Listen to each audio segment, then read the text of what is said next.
the river Styx, taunting the boatmen. It's a couple of white dudes! You got the coolest grandpa in the world. Yeah, well, he's always annoying sometimes. He's annoying.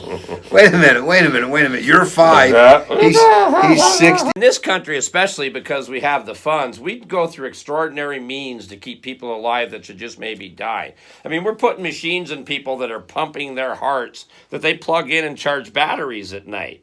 What the fuck? Seriously. Dude, No, get the fuck out of here. It's your time to go. If they got to put a machine in you to run you, get the fuck out of here. You've had a nice You're long fucking race. up the universe. You're messing up the flow, bro. Well, and it's like funerals are not for the dead people. Funerals are for the Fuck, people. that's the that biggest scam in the world. Are for the living to help. Jesus Christ. And the only people that know how to do funerals right. That's a carcass. Are the Irish. Eat okay? it. You're better off just eating it. All they do is sit around and tell good stories about. Well, how I'll give you mad cow disease. Patty You and eat your Chuck- own kind, Well, but still, burn them. No. Have a funeral pyre. I had They a got it grandmother that went through the plague. Right? Yeah. That's what brings that up. You saying just let me die. She was 6 years old when it was going on in 1918 to the 20s. Lived through it. Never got it. Never got sick. Helped out in hospitals and stuff. And, she was always of the belief that there's two things that'll kill you. Government and doctors. And if you avoid them, you're probably going to live a long and healthy life. She managed to avoid them till she was 103. Within a day or two of his passing, I saw that someone had already created a logo using the stick man that represents the tribe, along with the words, the man, the myth, the legend. And my first thought was, that is absolutely perfect. The first time I met Bud Davis was in March of 1988. He was already an accomplished stage artist for the Peter Hans Company, a company I had just recently started working for. He stopped in to pick up a payment for an earlier show he'd performed when I was introduced. I specifically remember him walking into the front office area, saying, "Hey, Kelly," to my then future wife, and upon being introduced to me by the company owner, reaching out to shake my hand and saying with a bit of a snicker, "You should let me fix that haircut." Slightly offended and a little amused, I said, "Okay," and he borrowed a pair of shears and a spray bottle, sat me down in the back warehouse, and proceeded to give me the best haircut I had ever had. Not long after that, we would end up traveling across the country together, setting up and performing shows together, and creating havoc and creating memories on the road that would be told over and over, year after year, for years to come. But it really wasn't until a trip I took in July of '88 that I truly got to know Bud Davis. The Hans Company had sent me to Las Vegas in a U-Haul with a new company display which I was to set up for an association show. I was told Bud was driving to the show from Phoenix to conduct a product education seminar for our distributor salespeople. I was told that after the show, I was to have the display shipped back and then hitch a ride back to Phoenix with Bud in order to save the company money on a plane ticket. I could have never known how much that trip would change my life forever. So after we grabbed a cold pack of Bud Light for the drive back, and yes, we drank while we drove, we started our journey home as well as a journey of friendship that would span more than 30 years. We spent 5.5 hours on the road, and I sat mesmerized in the passenger seat of his Toyota 4x as I learned of life growing up in the wilds of Montana. Stories of boxing, trout fishing, grizzly bears, lake monsters, Indian rituals, and of course, hunting stories. I remember when I informed Bud that I had actually given up hunting in my mid-teens because I felt it seemed cruel. He explained to me that it was actually a necessary part of the circle of life, and that how any time an animal was shot, he had been taught at an early age, based on Indian tradition, to immediately cut the heart from the animal and hold it to the sky and thank the great maker for the animal's great sacrifice to give of itself to help feed and nourish our bodies. To my amazement, Bud then spoke the words in the actual Indian dialect and then afterwards translated them into English so I could understand their meaning. By the time we arrived back in Phoenix, I was convinced Bud was one of the most amazing and interesting individuals I'd ever met. and I was not wrong.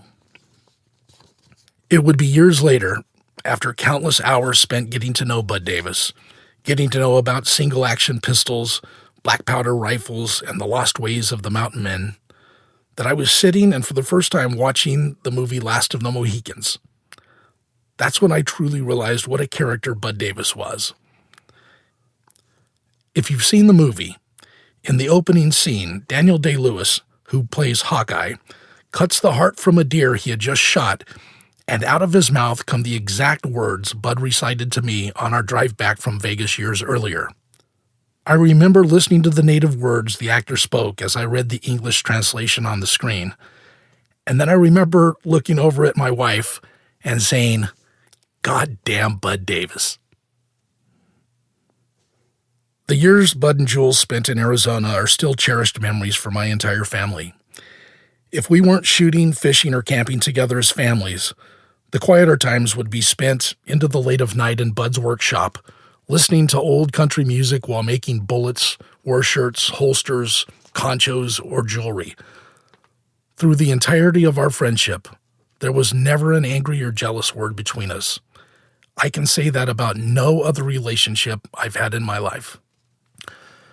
For those of you that have had the opportunity to stand in the woods around a fire or late at night in a backyard or field and swig or pull from a bottle of whiskey or tequila shared with Bud Davis, you should count yourself as fortunate to have been hypnotized and dazzled by one of the best storytellers of our time.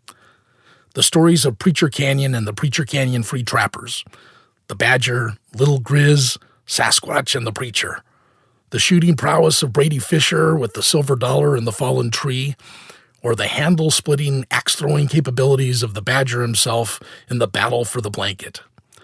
Those tales of days in Preacher Canyon and nights at the Rye Bar grew through the years by legendary proportions. Those of us that made up the core of that group, as well as the many others over the years that joined in our drunken antics, will forever hold those memories dear in our hearts. Bud Davis absolutely loved life. He was a restless soul that loved adventure, and he didn't tolerate boredom or boring people. He was not a personality easily endured by the meek or soft-hearted. There was never a time that anyone could be in a room without knowing Bud was present. Many of those who may have met but never truly got to know him were often offended by his rowdy demeanor, his sometimes incredibly rude remarks, his thunderous voice, and that unmistakable booming and boisterous laugh. Mother Nature don't give a fuck about your PC bullshit. Nope. She gives two fucks about your feelings. The herd's gotten too big, too weak. She's thinning it, whether you like it or not. See, that's the thing. Why do we have to ask these motherfuckers permission to do shit like that? To smoke some weed, or to eat some shrooms, or to drink beer. It's not your fucking business, government motherfuckers. See, people, we got to get rid of these people and the nasty little bureaucrats that help support them. Hey, you nasty little government ticks, go start your own business, like we did. Just a pile of people crawling. Oh my God. In all the years that I knew Bud, I know of no person he respected more than his father-in-law and lifelong mentor, E.G. Smith. Referred to as Dad by Bud and all of us who had the pleasure of spending time in his workshop, E.G. schooled Bud in the crafts of gun making and knife making, leather tooling, and fine metal work. He spent hours in the shop with E.G. and Jody, and in his own workshop while living in Arizona, studying and creating hundreds of one-of-a-kind items that would end up scattered throughout all the rooms of his house, as well as the homes of many of those he was close to. Bud's interest in playing music also stemmed from his relationship with E.G., who was himself a lover of country, traditional, and bluegrass music and a seasoned player of the dobro. Though the ability to learn and play music did not come as natural to Bud as it does to some others, he would practice days on end, dedicating tireless hours when he decided he wanted to learn a particular song on the guitar or when he had resolved to learn to play a new instrument. In his later years, Bud could grab a guitar or a mandolin and jump right in with whoever was playing as a solid addition to the band. In addition to traditional and bluegrass music, he loved the old country favorites like Johnny, Willie, Merle, and Dwight. It wasn't until years after I met Bud and saw an absolutely incredible painting of an owl he had done that I realized he had other natural abilities too. Beyond his talents as a craftsman and musician, Bud was also a natural at creating incredibly beautiful art. Over the years, I was amazed at all the different pieces he created using various forms of mediums, including pencil, pen, acrylics, oil paint, and most recently, his preferred medium of watercolors. Lately, he had taken to setting up his small portable table somewhere in town and sketching and watercoloring small pieces of scenes within Polson and the surrounding area. In March of this year, he had given one of those paintings to my daughter and her new husband as a wedding gift, and it is her most cherished of all the gifts that they received. Beyond his loud and rowdy demeanor and yet incredible talent for creating beautiful things, more than anything, Bud was dedicated to family.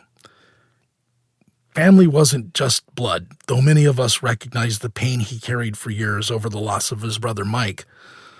But to Bud, family was family. He loved his sons Lee, Sean, and Cole, as well as his daughters Amber and Crystal. But his love also flowed out equally to all those his children embraced. Anyone his kids considered family, he considered family, and to this day that circle encompasses a very wide range of relatives and friends. He recently told me on my last trip to Montana that he felt it was an absolute privilege to be able to work each day with his daughter Crystal and then return home to a house he shared with his son Cole and his family. He spent time every week visiting his kids, and he looked forward to his weekly task of watching over his grandkids on his days off. You know, many families drift apart over time, and in a way, the passing of a patriarch might be eased by a relationship that has been dimmed over distance and time. But the fact that Bud was so close to and so involved in the lives of all of his children and his grandchildren makes his passing a much, much harder event for us all to endure.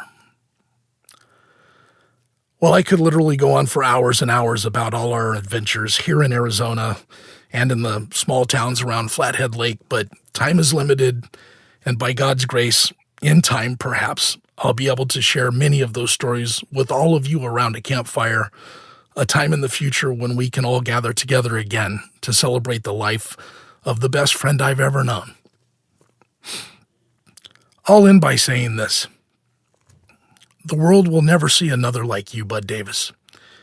You've kept us young with your vigor, entertained by your stories, and amazed by the size and warmth of your heart.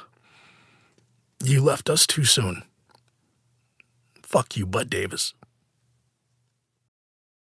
See, folks, the rich are turning us against us, you know. Like I said, one of our biggest enemies is the mainstream media. And they're trying to change this narrative. I watched this cuckold the other night on ABC. I don't know who this son of a bitch was. But I just kept waiting for somebody to come through the studio and punch him in the side of his head. He's sitting there talking about this whole thing stirred up by white supremacists. This whole thing stirred up by Antifa. And you know, the talking heads, the Norah O'Donnells, all these talking head idiots, Chuck Todd, these other assholes living in their rich, expensive $1 million homes in the ivory towers, looking down their noses at us, telling us we don't have a right to do this. They're scared people, and they're so scared, they're turning their narrative on us. They're trying to turn us against each other. Really, folks, the Republican National Committee and the Democratic National Committee, those are the enemies, and their propaganda arms the media. These are the enemies of the people. We got to get rid of these guys. No more Republicans, no more Democrats. Look at how absolutely ineffectual our leaders have been. And we need to stop calling them our leaders, our elected officials. They are absolutely worthless. And you know why they're worthless? Because nobody else can run unless the Republicans or the Democrats say you get to. That isn't what our founding fathers had in mind.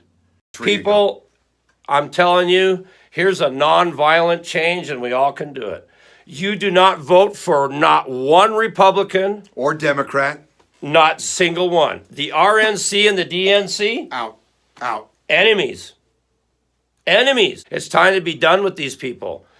This election, nonviolent, vote independent. Take Not America one back. single Democrat, not one single Republican. Take America Do not back. vote for them. The RNC and DNC are our enemies.